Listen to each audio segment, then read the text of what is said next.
किम जिन-वू उन लोगों से कहता है कि ये तुम क्या कर रहे हो? तुमको इस सब की ज़िम्मेदारी लेनी पड़ेगी और वो डोयल को रोकने के लिए आगे जाता है, लेकिन जिजोन उसे बीच में ही रोक देता है। ये देखकर वहाँ मौजूद सभी लोग जिजोन, जिजोन चिल्लाने लगते हैं। दूसरी तरफ हम किम के बॉस मिस्टर किंग को देखते हैं, जो बेहद गुस्से में होता है। वो कहता है कि इस जिजोन ने सब कुछ खराब कर दिया। हमारी एसोसिएशन को इससे बहुत नुकसान होगा। इस जिजोन ने हमारी एसोसिएशन की नाक कटवा दी। इसको तो मैं छोड़ूंगा नहीं।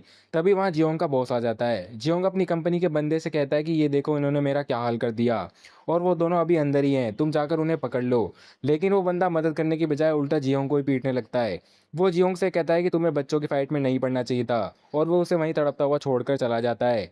ये सब देखकर वहाँ खड़े सभी लोग हैरान रह जाते हैं। डोयल कहता है कि ये सिर्फ गैंगस्टर बनता फिरता है, असल में ये कुछ भी नहीं है। इसके बाद जिजोन और डोयल वहाँ से निकल जाते हैं। बाद में जिजोन अपने मंदिर में बैठकर प्रार्थना कर रहा होता है, जहाँ उसे अपनी एक्स गर्लफ्रेंड की यादें सताने लगती है। फिर हमें स्कूल का सीन दिखाया जाता है, जहाँ येना और उसकी सहेलियां मिलकर आहारून को धमका रही होती है। येना उससे कहती है कि तू जिजोन से दूर रहा कर, वो मेरा क्रश है। इस पर आहारून जवाब देती है कि ऐसा कुछ भी नहीं है। ये सुनते ही येना उसे एक जोरदार थप्पड़ मार देती है और वहां से चली जाती है। थप्पड़ खाने के बावजूद भी आहारून मुस्कुरा रही होती है। स्कूल की छुट्टी हो जाती है। जिजोन अपने लॉकर से कुछ सामान निकालने जाता है, तभी उसके फोन पर आहारून का मैसेज आता है। आहारून ने उसे एक मानवा कैफे में बुलाया होता है। तभी वहां पर अचानक येना और उसकी दोस्त आ धमकती है।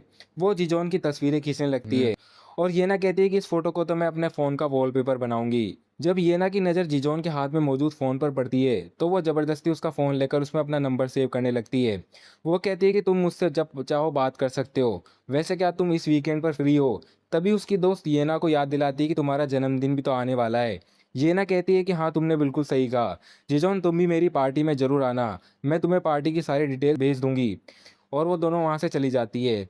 जब जीजॉन स्टोर पर पहुंचता है तो डोइल और बोयोंगू उसे देखकर बेहद खुश हो जाते हैं। बोयोंगू उससे कहता है कि मैंने तुम्हारी फाइट के बारे में सुना, तुमने उसे हरा दिया। पहले तो मुझे यकीन नहीं हुआ, लेकिन तुमने उसे उसके किए की सजा दी, इसके लिए तुम्हारा बहुत बहुत शुक्रिया। ये कहकर वो जिजोन को गले लगा लेता है। तभी बोयोंगू डरते हुए पूछता है कि अगर जियोंग वापस आ गया तो क्या होगा। इस पर डोइल उसे दिलासा देते हुए कहता है कि तुम इसकी चिंता मत करो, अब मैं उससे बिल्कुल नहीं डरने वाला। फिर वो जिजोन से हंसते हुए कहता है कि जाओ, तुम्हारी गर्लफ्रेंड अंदर तुम्हारा इंतजार कर रही है। जीजोन और आहारुम कैफे में बैठकर टेक्स्ट के थ्रू बातें करने लगते हैं।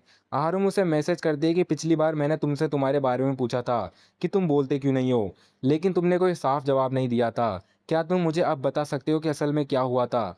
ये पढ़ते ही जिजोन फिर से अपनी एक्स गर्लफ्रेंड की यादों में खो जाता है।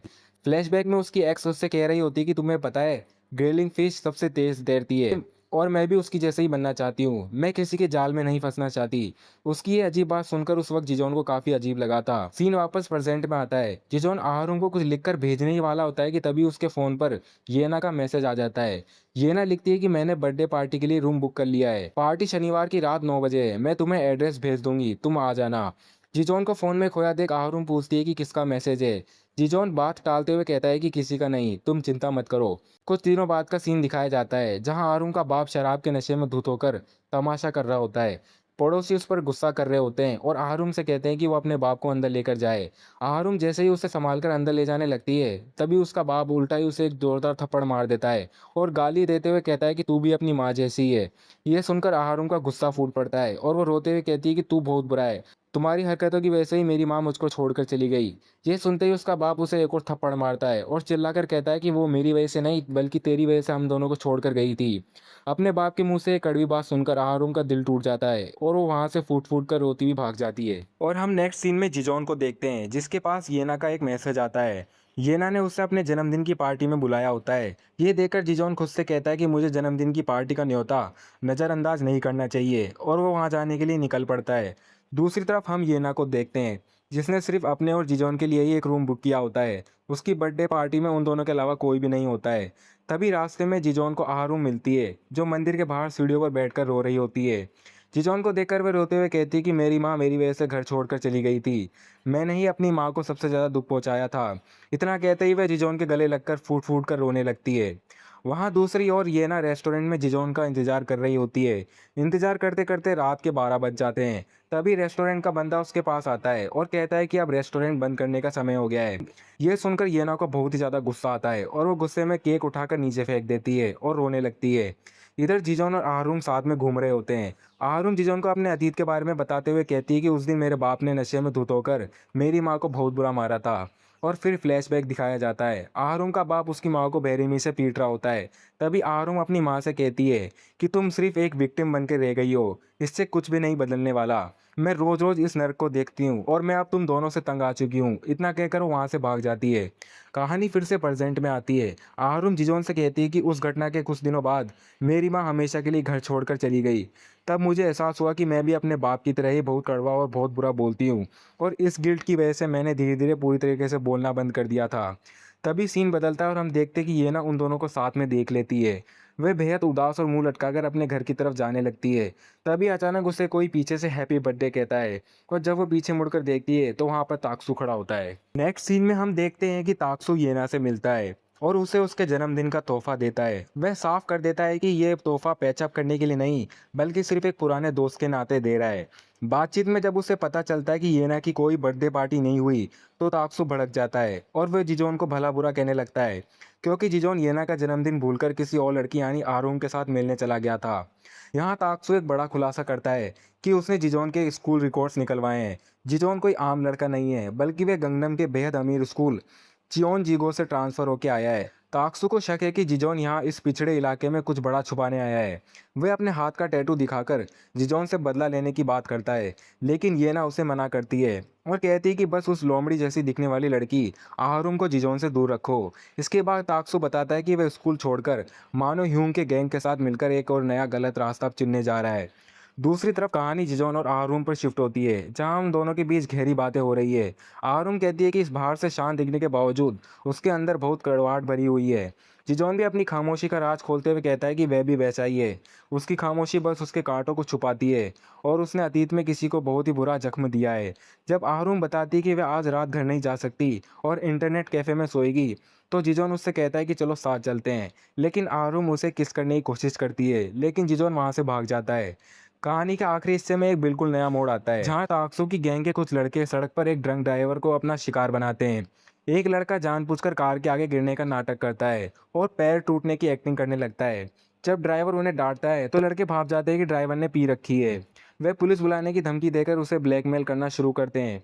फंसने के डर से ड्राइवर पैसे देने को राजी हो जाता है, लेकिन पहले वो 5 लाख वोन मांगते हैं। फिर ड्राइवर का मजबूरी का फ़ायदा उठाकर रकम 8 लाख और सीधे 10 लाख वोन तक पहुंचा देते हैं और उसकी कार लेकर भाग जाते हैं। गैंग का ही एक दूसरा लड़का अपने साथी की यह हरकत देखकर कहता है कि यह सच में ही बहुत बड़ा सनकी है। और जब वो कार लेकर भाग रहे होते हैं कि तभी उन्हें ताक्सू भी वहीं पर मिल जाता है। वसूली के बाद गैंग का एक साथी ताक्सू से पूछता है कि क्या आज वो अपनी एक्स गर्लफ्रेंड येना से मिला।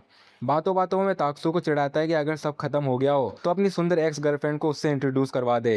इस पर ताक्सू और चिढ़ जाता है और सारा सच उगल देता है कि येना अब किसी और को पसंद करती है। वह बताता है कि वह लड़का गंगनम से आया ट्रांसफर स्टूडेंट जिजोन है, जो दिखने में बहुत ही ज़्यादा खतरनाक है।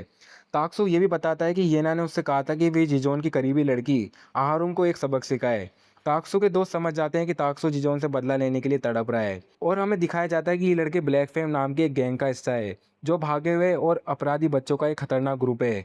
और इनके लीडर का नाम ना युगदू है, जिसकी उम्र 27 साल है। ताक्सू के साथ ही सीधे लीडर युगदू के पास जाते हैं और जिजोन व आरूम के बारे में उसे रिपोर्ट करते हैं। वे युगदू को बताते हैं कि जिजोन गंगनम के अमीर परिवार से है। हालांकि युगदू को थोड़ा शक होता है कि कहीं वह सब कुछ गवा कर तो यहाँ पर नहीं आया, लेकिन गैंग की एक दूसरी मेंबर तोक्की सुझाव देती है कि वह हमेशा की तरह लड़की को बर्बाद करेंगे और लड़के से पैसा ऐंठेंगे। लीडर युगदू इस प्लान को मंजूरी दे देता है और अपने आदमियों को जिजोन और आहारुम के बारे में सारी जानकारी निकालने का हुक्म देता है। इसी बीच कहानी में जिजोन का एक छोटा सा फ्लैशबैक दिखाया जाता है, जहां वह आहारुम के साथ तो है, लेकिन उसका दिल किसी और के लिए धड़क रहा है। और हमें फ्लैशबैक दिखाया जाता है कि शिन मिराई उसे टोकती है कि वह उसके सामने खड़े होने के बावजूद किसी और को देख रहा है। जिजोन मन ही मन सोचता है कि वह झूठी भावनाओं से किसी को धोखा नहीं दे सकता। उसका दिल आज भी सिर्फ शिन मिराई के लिए धड़कता है और वह उसी को ही देख रहा है। कहानी के अंत में लीडर युगदू अपने आदमी सांगो को हुक्म देता है कि वे पीछे की पहाड़ी पर जाए और उस कमीने को खाना खिला कर आए। क्योंकि ताक्सू भी अब उसकी फैमिली का हिस्सा बन चुका है, तो इसलिए युगदू कहता है कि ताक्सू को भी ये सब देखने का हक है। सांगो ताक्सू को लेकर उस पहाड़ी पर बने एक सीक्रेट वर्किंग साइट पर जाता है। वहाँ का नज़ारा देखकर ताक्सू के होश उड़ जाते हैं। गैंग के लोग बड़े बड़े गैंगस्टर के कहने पर वो गंदे काम करते हैं जिन्हें पुलिस या कानून से छुपाना होता है। और हम देखते हैं कि वहाँ पर जियोंग को मिट्टी में गले तक जिंदा दफन करके रखा गया है। वह बुरी हालत में तड़पते हुए सिर्फ एक ही रट लगा रहा होता है, प्लीज मुझे पानी दे दो। इसे देखकर ताक्सू को समझ आता है कि वे कितनी खतरनाक और बेरहम दुनिया में कदम रख चुका है। तभी वहाँ ताक्सो अपने सीनियर के कहने पर शेल्फ से कोला उठाकर लाता है और तड़पते हुए जियोंग को पिलाता है, जिसने अपने ग्रुप में कोई बड़ी गलती कर दी है। जियो काडो गैंग के बड़े मॉबस्टर्स ने आपसी रंजिश और बदले की भावना के चलते खुद हाथ न रंगकर इस काम को ताक्सो और उसके दोस्त सांगो को सौंप दिया है। सांगो कहता है कि जब तक ये मरेगा नहीं तब तक सब ठीक है, और वह उसे थोड़ा सा कोला देकर वहां से जाने लगते हैं। तभी जियोंग गुस्से में उन्हें धमकी देता है कि तुम सब इस बात पर पछताओगे और एक एक करके मैं तुम सबको देख लूंगा। ये सुनकर उसका पारा चढ़ जाता है और वो उस दबे हुए जियोंग के मुंह पर लात मार देता है, और वो ताक्सो से कहता है कि खड़ा क्या है, इसे मार। ये सोचकर इसे कुचल दे कि ये कमीना जिजोन है और इसने हमें बर्बाद किया था। ताक्सो भी गुस्से में आ जाता है क्योंकि वो सब जिजोन की वजह से मुसीबत में पड़े हैं, और उसे एक लात मार देता है। इसके बाद कहानी शिफ्ट होती है स्कूल में, जहां हमारा मेन कैरेक्टर जिजोन मनी मन सोच रहा होता है कि उसे येना के लिए बहुत बुरा लग रहा है। वो खुद से कहता है कि उसे येना से दूर रहना होगा ताकि उसकी वजह से येना को और तकलीफ ना पहुंचे। क्लास खत्म होने के बाद जिजोन अपने दोस्त सियोंगमिन और गुमेन के साथ बाहर निकल रहा होता है। तभी दूर से आहरुम भी आ रही होती है, जिसे देखकर बाकी दोस्त उसे बुलाने लगते हैं। लेकिन आहरुम का मूड काफी खराब होता है और वो बिना कुछ बोले ही वहां से चली जाती है, जिससे उसके दोस्त हैरान रह जाते हैं और कहते हैं क्या उनके बीच कोई लड़ाई हुई है। जिजोन जब अपने दोस्तों के साथ आगे बढ़ रहा होता है तब रास्ते में ताक्सो और उसके बंदे उसे नोटिस करते हैं। एक बंदा कहता है कि क्या यही जिजोन है, ये तो दिखने में बिल्कुल नर्ड लग रहा है, बिल्कुल नहीं लगता कि ये ताकतवर होगा। दूसरा कहता है कि चल इसका एक थोड़ा सा टेस्ट लेते हैं और मजे करते हैं। वे दोनों लड़के जिजोन को रोकते हैं और चिल्लाकर कहते हैं कि आखिरकार तुम मिल ही गए, तुम बिल्कुल सीसीटीवी वाले चोर जैसे दिख रहे हो। वे जिजोन पर झूठा आरोप लगाते हैं कि कुछ दिन पहले उसने एक सेल्फ चेकआउट स्टोर से बिना पैसे दिए सामान चुराया था। जिजोन के दोस्त भड़क जाते हैं और कहते हैं कि ऐसा हो ही नहीं सकता, जिजोन कभी चोरी नहीं कर सकता। वे गुंडों से कहते हैं कि पहले हमें सीसीटीवी फुटेज दिखाओ तब हम मानेंगे। सीसीटीवी की बात सुनते ही वो गुंडे दादागिरी पर उतर जाते हैं और कहते हैं कि तुम्हारी हिम्मत कैसे हुई हमसे यानी विक्टिम से सवाल करने की। वे अचानक जिजोन के दोस्त पर हमला कर देते हैं, जिससे उनके मुंह से खून निकल आता है। वे चिल्लाते हैं कि तुम सब चोर हो और एक साथ मिले हुए हो। मामला आगे ना बढ़े और उसके दोस्तों को और चोट ना पहुंचे, इसलिए जिजोन शांति से काम लेने की सोचता है। वो बंदा कहता है कि अगर अपनी गलती मानते हो तो घुटने टेको, तब हम तुम्हें छोड़ देंगे। जिजोन अपने दोस्तों की खातिर बिना किसी नखरे के तुरंत घुटने टेक देता है, और उसके दोस्त उसे ऐसा करते देख हैरान और दुखी हो जाते हैं। जिजोन के घुटने टेकने के बाद भी वो वहां पर नहीं रुकते। वो जिजोन की आंखों में देखते हैं और कहते हैं कि ये घुटने तो टेक चुका है, लेकिन इसकी आंखों का लुक देखो, ये अभी भी हमें नीचा दिखा रहा है। इसे देखकर मुझे और भी ज्यादा गुस्सा आ रहा है। और तभी एक बंदा जिजोन को लात मारने के लिए आगे बढ़ता है। जिजोन वहीं बिजली की रफ्तार से एक जबरदस्त अपरकट पंच सीधे उस गंडे के पैर और मुंह पर जड़ देता है, और यहीं पर ये चैप्टर खत्म हो जाता है। नेक्स्ट चैप्टर की शुरुआत होती है पिछले चैप्टर के उसी धमाकेदार मोड़ से, जहां जिजोन ने नीचे से ही एक जोरदार पंच मारा था।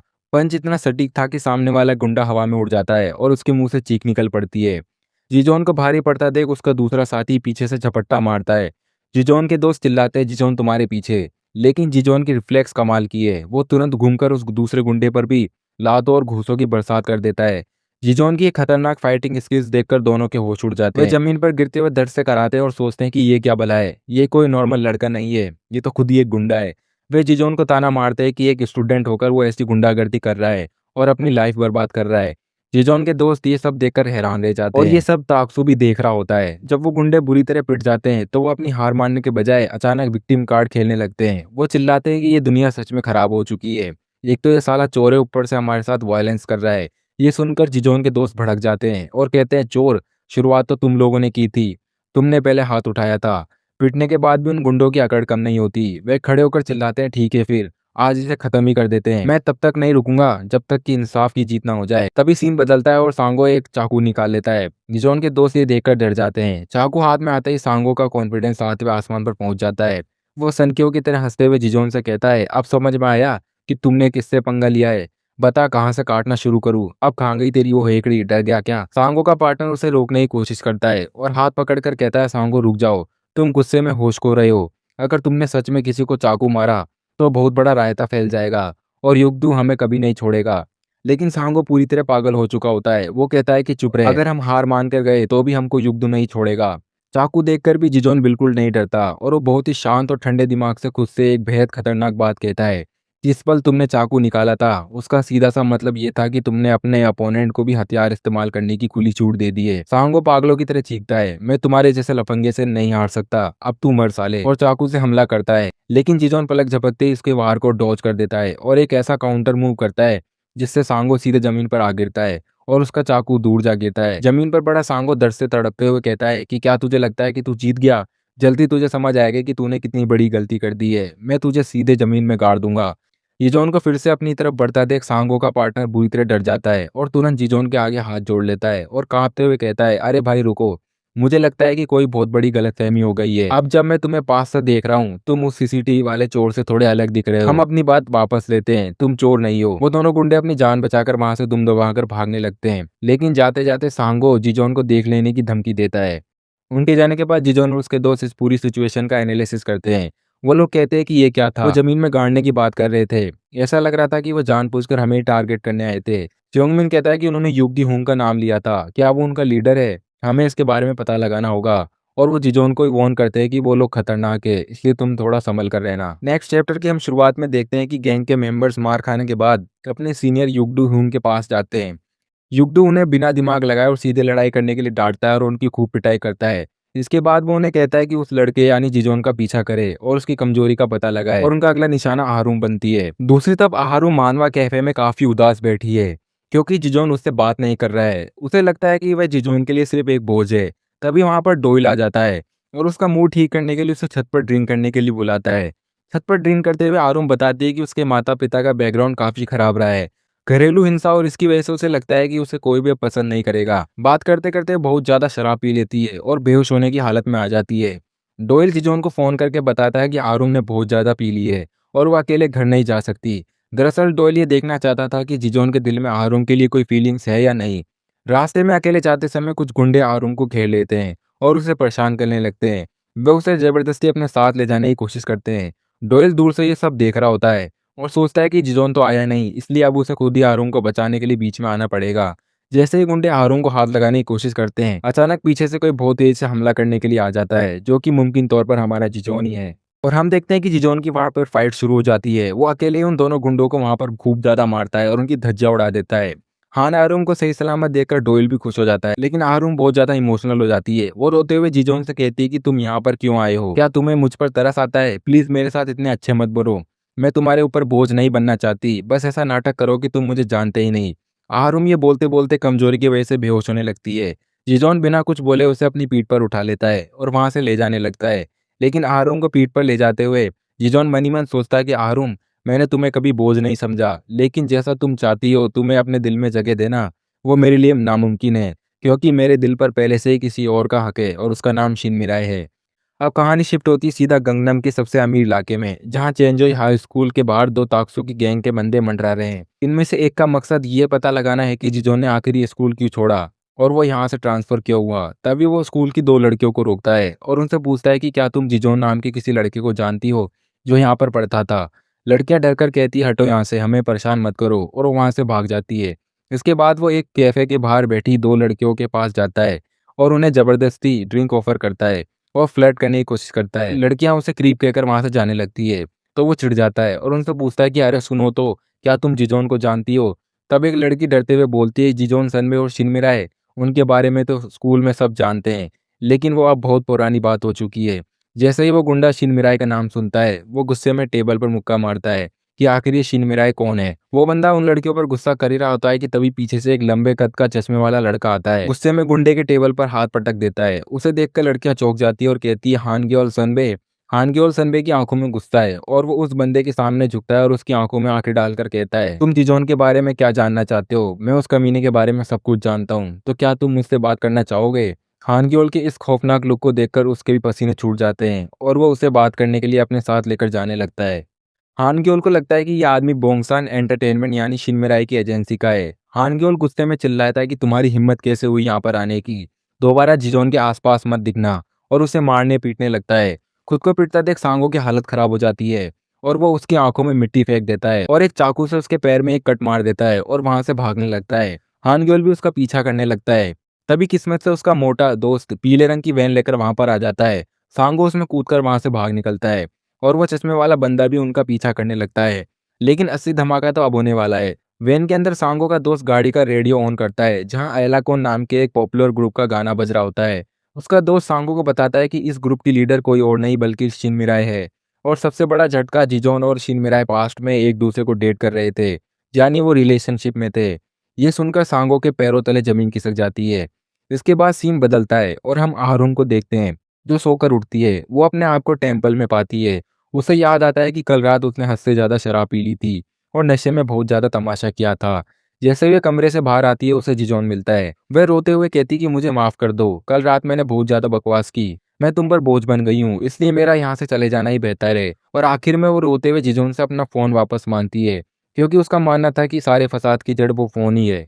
जिजोन बिना कुछ बोले उसका फोन लौटा देता है। आरुम उसे शुक्रिया कहती है और कहती है कि अब हम दोनों को अपनी अपनी जगह वापस लौट जाना चाहिए। वे जिजोन को अपना ख्याल रखने और सेहतमंद रहने के लिए कहती है। वह थोड़ी दुखी भी है, क्योंकि उसे लगा था कि फोन लौटाते वक्त जिजोन थोड़ा हिचकिचाएगा, लेकिन उसने आसानी से दे दिया। आरुम वहां से रोते हुए चली जाती है। जिजोन भी दुखी है, लेकिन वह उसे रोकता नहीं है, क्योंकि वह जानता है कि आरुम ने यह फैसला कितने दर्द और सोच विचार के बाद लिया होगा। जब आरुम उदास होकर सड़क पर जा रही होती है तो उसे स्कूल की कुछ लड़कियां यानी येना और उसकी सहेली घेर लेती है। वह उसे ताना मारती है कि तुम बिना यूनिफॉर्म के इस वक्त बाहर क्या कर रही हो, स्कूल बंक किया है क्या। वो उस पर इल्जाम लगाती है कि जॉन आज भी स्कूल नहीं आया, इसका मतलब तुम दोनों साथ में थे और तुम्हारा चक्कर चल रहा है। वह उसे गंदी गंदी गालें देने लगती है और कहती है कि तुम जिजोन को परेशान कर रही हो, वह तो बस सीधा है इसलिए तुम्हें झेल रहा है, तुम अपनी औकात भूल गई हो। आरुम रोने लगती है और उनकी बात मानकर कहती है कि तुम सही कह रही हो, मैं अपनी औकात भूलकर लालची हो गई थी, मैं जिजोन के लायक हुई नहीं, अब मेरे और उसके बीच सब कुछ खत्म हो चुका है। ये कहकर वो रोते हुए वहां से चली जाती है। येना की दोस्त काफी खुश हो जाती है, लेकिन येना थोड़ी हैरान और गंभीर हो जाती है। और हम देखते हैं कि वो चश्मे वाला बंदा भी उन गुंडों का पीछा करते हुए जिजोन के शहर में आ चुका है, लेकिन उसकी गाड़ी में फ्यूल खत्म हो जाता है। दूसरी तरफ वही गुंडे एक कमरे में बैठकर जिजोन के बारे में बात कर रहे होते हैं। उन्हें पता चला है कि जिजोन और शिनमिराई, जो कि इस वक्त एक बहुत बड़ी और उभरती फीमेल आइडल है, पास्ट में एक दूसरे को डेट कर चुके हैं। उन का बॉस कहता है कि रिलेशनशिप की बातें सेलिब्रिटीज के लिए बहुत ही नाजुक होती है। अगर हम जिजोन को पकड़कर उसके पास्ट के सारे राज उगलवा लें तो हम इस जानकारी को बेचकर करोड़ों रुपए कमा सकते हैं। लेकिन ताक्सू कहता है कि बॉस जिजोन तो बात ही नहीं करता और वो बहुत ही खतरनाक फाइटर भी है। तो बॉस हंसकर कहता है जब जान पर आएगी तो वह रैपर की तरह सब उगलेगा, उसे सीधे नहीं बल्कि उसकी कमजोरी का इस्तेमाल करके उसको खुद यहाँ पर बुलाओ। सीन हारून के घर पर शिफ्ट होता है। उसका बाप वो दुखी है। वह हारून से माफी मांगता है, क्योंकि उसे लगता है कि उसकी वजह से हारून घर पर देर से आ रही है और वो बाहर सो रही है। उसका बाप माहौल ठीक करने के लिए कहता है कि क्या आज रात को मैं चिकन ले आऊं। हारून उदास मन से कहती है यहाँ लेकर आ जाना। और उसके बाप के जाने के बाद जैसे ही वह अपने कमरे में अकेली होती है तभी ताकसू और उसके बंदे उसके कमरे में उसे मार के घुस जाते हैं। कहानी वहीं से शुरू होती है जहां पर पिछला चैप्टर खत्म हुआ था। सांगो आरोन का मुंह दबाए रखता है और उसके चेहरे के पास चाकू लाकर फुसफुसाता है, अगर मरना नहीं चाहती तो शांत रहो। वह आरोन को जबरदस्ती बांधकर एक सूटकेस में अंदर ठूस देता है और वह चढ़कर कहता है कि मैंने कहा था ना, मुझे फिर से विलन मत बनाओ। कमरे में बाकी गुंडे भी आ जाते हैं। आरुण सूटकेस के अंदर बंदी हुई सेमी आवाज में पूछती है तुम लोग कौन हो। तभी आरुण के सामने खड़ा मास्क पहने ताकसू अपने फोन से सूटकेस में बंद आरुण की तस्वीरें खींचने लगता है। उसे देखकर आरुण चौंक जाती है और कहती है तुम, ऐसा हो ही नहीं सकता ताकसू। वो कमीनी मुस्कान के साथ कहता है हाँ हाँ नारुम, खुशी हुई कि तुमने मुझे पहचाना। मैं वही ताकसू हूँ जिसे जिजोन ने बहुत बुरी तरीके से पीटा था और स्कूल छोड़ने पर मजबूर कर दिया था। वे गुस्से में आगे कहता है कि इसके अलावा मैं हारा हुआ लूजर हूँ जिसकी गर्लफ्रेंड को उस कमीने जिजोन ने छीन लिया था। हारू हैरान होकर कहती है कि क्या तुम सिर्फ इस बात के लिए ये सब कर रहे हो, ये तो बकवास है। ताकसू गुस्से में पागल होकर चिल्लाता है जिजोन ने येना को मुझसे छीना और फिर उसकी इतनी हिम्मत की वह तुम्हारे साथ डेटिंग करने लगा। उसने येना को बेवकूफ बनाया। मुझे एक सही वजह बता दो कि मैं अपना बदला क्यों ना लूं। आहरुम उसका विरोध करते हुए कहती ये कैसा बदला है, जिजोन ने सिर्फ इसलिए बीच में दखल दिया था क्योंकि तुम येना के साथ मारपीट कर रहे थे। जिजोन तो बस उसकी मदद कर रहा था, गलती तुम्हारी थी। यह सुनकर ताकसू चिल्लाता है अपना मुंह बंद रखो, क्या तुम्हें समझ नहीं आ रहा कि इस वक्त तुम किस हाल में हो। वह आहरुम की बंधी हुई हालत की तस्वीर अपने फोन में दिखाता है और कहता है कि येना को ये फोटो देखकर बहुत ज्यादा मजा आएगा। सीन स्कूल में शिफ्ट होता है। येना स्कूल के कॉरिडोर में चल रही होती है। तभी उसके फोन पर ताकसू का मैसेज आता है। मैसेज में सूटकेस में बंदी आरुम की फोटो होती है और नीचे लिखा होता है मैं इसे कैसे तोड़ूं। ये देखकर येना के होश उड़ जाते हैं। वे तुरंत भागते हुए ताकसू को फोन लगाती और चिल्लाती है कि ताकसू तुम ये क्या बकवास कर रहे हो। जिजोन और आरुम का तो पहले ही ब्रेकअप हो चुका है और वैसे भी उनका ब्रेकअप कराने वाले तुम ही तो थे। ताकसू हैरान होता है क्या वो दोनों अलग हो गए हैं। पास खड़ा दूसरा गुंडा पूछता है क्या तुम्हें पक्का यकीन है। येना खिड़की के पास रोते हुए चिल्लाती है क्या तुम पागल हो गए हो। मैंने जो भी कहा था वह तो बस आरुम को थोड़ा डराने के लिए कहा था। तुमने तो आरुण को बांध रखा है, उसे अभी छोड़ दो। ताकसू भड़क जाता है क्या तुम मुझे अब पीछे हटने को कह रही हो। तुम्हें लगता है कि ये काम करेगा। ये सब तुम्हारी वजह से हुआ है, तुम भी इस जुर्म में बराबर की भागीदार हो। तभी ताकसू का बॉस फोन छीन लेता है और येना से कहता है कि मिस येना ज्यादा फिक्र मत करो, हमें जो चाहिए वो जिजोन है। जिजोन को बता देना कि बिग ब्रो युगदू उसका इंतजार कर रहे हैं। अगर वह आरुण को दोबारा जिंदा देखना चाहता है तो आज रात 10 बजे लाइट हाउस के पास वाले बेंच पर अकेले मिलने आए। इधर आरुण गुंडों पर चिल्लाती है तुम लोग जिजोन के साथ क्या करने वाले हो। जिजोन पर हाथ उठाने की हिम्मत भी मत करना। मैंने कहा जिजोन को छोड़ दो। तभी एक गुंडा आरुम के चेहरे पर एक जोरदार थप्पड़ मारता है और हंसते हुए उसका चेहरा पकड़ता है। वाह देखो तो सही, भले ही तुम्हारा ब्रेकअप हो गया है लेकिन तुम अब भी इसके लिए इतनी वफादार हो। लेकिन ध्यान से सुनो, अगर जिजोन को जिंदा देखना चाहती हो तो चुप रहो। अगले सीन में येना क्लासरूम में बैठी रो रही होती है। उसे ताक्सो की बात याद आती है कि वह भी इस जुर्म में शामिल है। तभी उसकी नजर कॉरिडोर से गुजरते हुए जिजोन पर पड़ती है।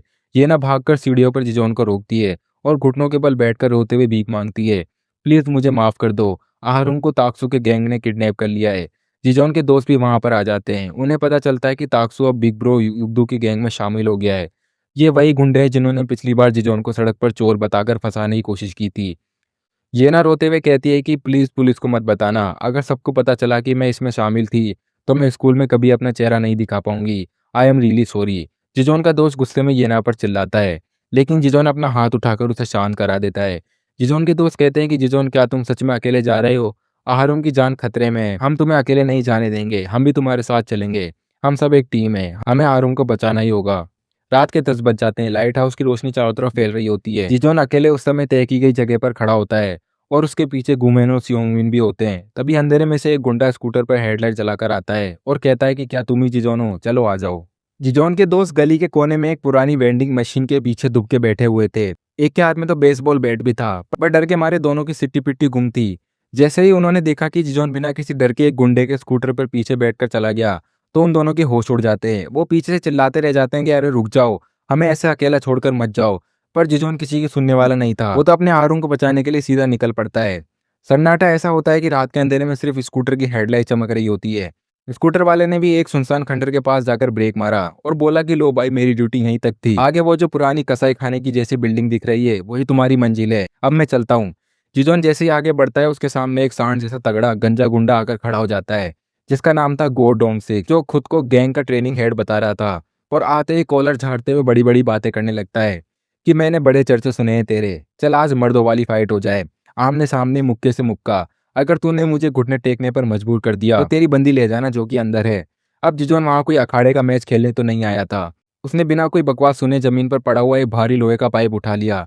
उसे पाइप उठाता देख गंजे डोंगसिक के पसीने छूट जाते हैं। वह घबरा कर चिल्लाता है कि अबे वो ये चीटिंग है, हथियार क्यों उठा रहा है, मुक्के से लड़, मार्शल आर्ट्स दिखा। जिजोन ने एक खतरनाक लुक दिया और अपने आप से बोला कि ईमानदारी की लड़ाई तुम जैसे किडनैपर्स के मुंह से शोभा नहीं देती। और उन लोगों की फाइट शुरू हो जाती है। जिजोन सीधा डोंगसिक पर पाइप से मारने जाता है लेकिन वो कैरेट से अपने आप को बचा लेता है।